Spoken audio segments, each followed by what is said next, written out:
Hi guys, and welcome back to anyone who's been following my devlog series, and welcome to anyone new who's just randomly stumbled across my channel because of Monster Bash.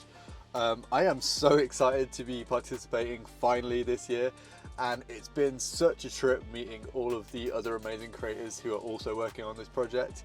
I have admired a lot of these people from afar for years, and I am super honoured and kind of really humbled to be able to join them on this project. I'm really excited to make something cool, but I'm not gonna lie, I'm also a little bit intimidated. Everyone on this call is so good at what they do, and I am currently really swamped with my own projects, so I've got very limited time on this build. But this is an opportunity that I'm not gonna let pass me by, so I'm just gonna wing it and see what I can create. First things first though, what is a Monster Bash? Well, first of all, it's just an awesome excuse to make some really weird monsters and do some art with your friends. The idea is that anyone who participates has to draw up a set of cards full of different monster parts.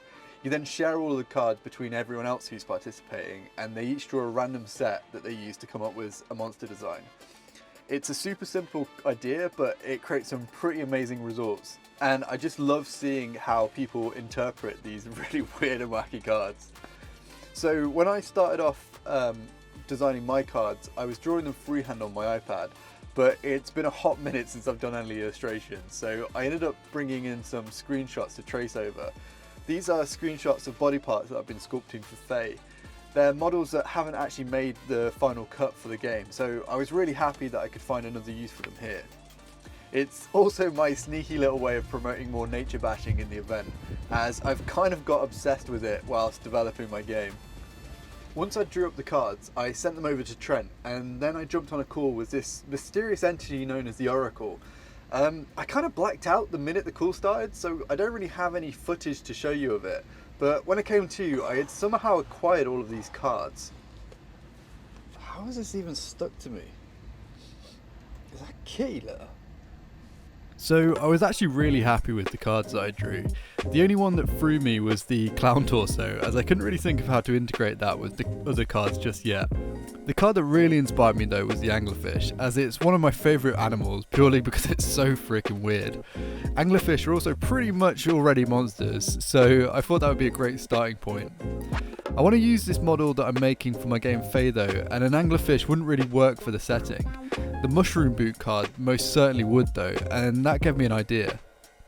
Anglerfish catch their prey using bioluminescent lures, and there's also a species of mushroom that glow in the same way. I love the idea of a glowing mushroom as a lure, and it got me thinking of another type of mushroom called a cordyceps. These parasitic mushrooms usually infect insects, taking over their minds and then controlling them. They make their host climb to a high point and stay there until they eventually starve and die. Once the host has died, the mushroom then blooms, sending its spores out from this new high vantage point.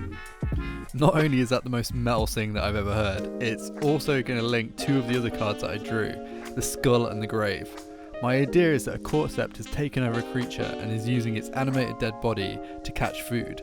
I imagine it just sitting in the undergrowth with its glowing mushrooms sticking out, ready to lure in its unsuspecting prey. I haven't actually said yet, but the creature that's been infected is a frog. I chose the frog because my game that I'm going to be using this model for is a 1-to-1 scale skirmish game where battles take place in fairy rings against different FAE creatures. One of the FAE factions that I'm thinking of doing is a race of mushroom people known as shroomen, and I think this mushroom toad would make a great large monster unit for that faction. I could have done a turtle. I mean, it would have helped me with this card, but I'm kind of saying that like this is a mutated toad, which is kind of like a mutated turtle, so I'm gonna say I can get that card in as well. Maybe I just need to put like a wrap on one of the legs just to seal the deal. I don't know. So you've been watching me make this model using Nomad Sculpt, which is a really user-friendly modelling program for the iPad. I've only really been using it for the last couple of months, but it's already become my preferred tool for modelling. I probably ended up sculpting more on Nomad than I should have, to be honest. My initial plan was to just create a rough model on the program to print out, and then I was going to work on top of it with more traditional sculpting techniques. The problem is I find it so meditative and really fun, so I ended up just sculpting pretty much all the detail. Back to the model though, and I'm redoing the teeth here, mostly because of this card. I thought I could sneak in the goofy front teeth into the model. I've done it quite subtly, but I still think it works. So I think I'm nearly finished with my sculpting here, and I'm really happy with what I've come up with. I love the story behind the model and the organic narrative that's arose from this weird selection of cards, and I think that's what's so special about Monster Bash. It's almost like I'm linking minds with all these other people's creative ideas to spawn something new and unique that I probably wouldn't have come up with otherwise.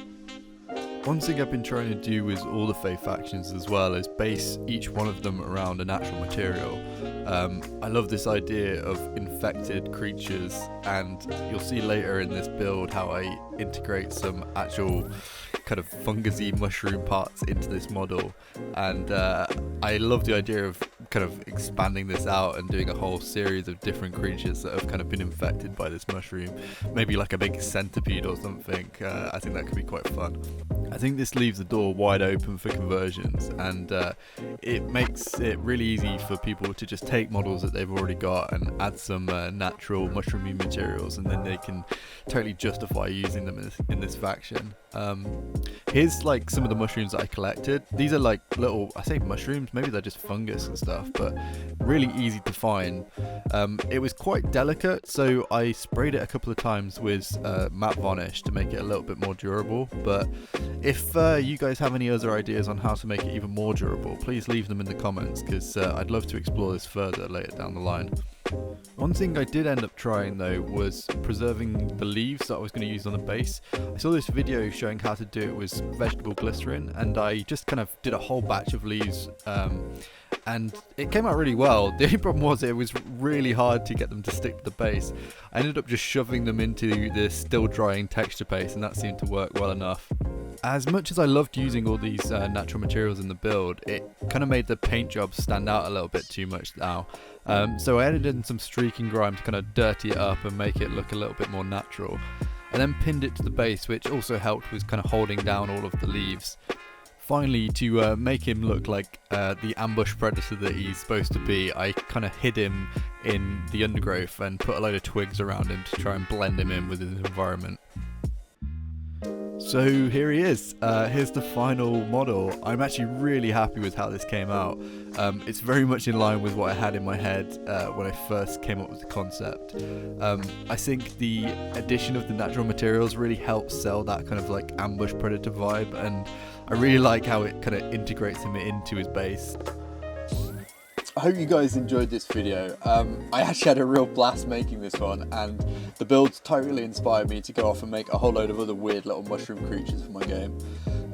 Also, if any of this has got you intrigued about my game FAE, feel free to subscribe, as I've got a devlog series where I'm showing the game's development from the very beginning.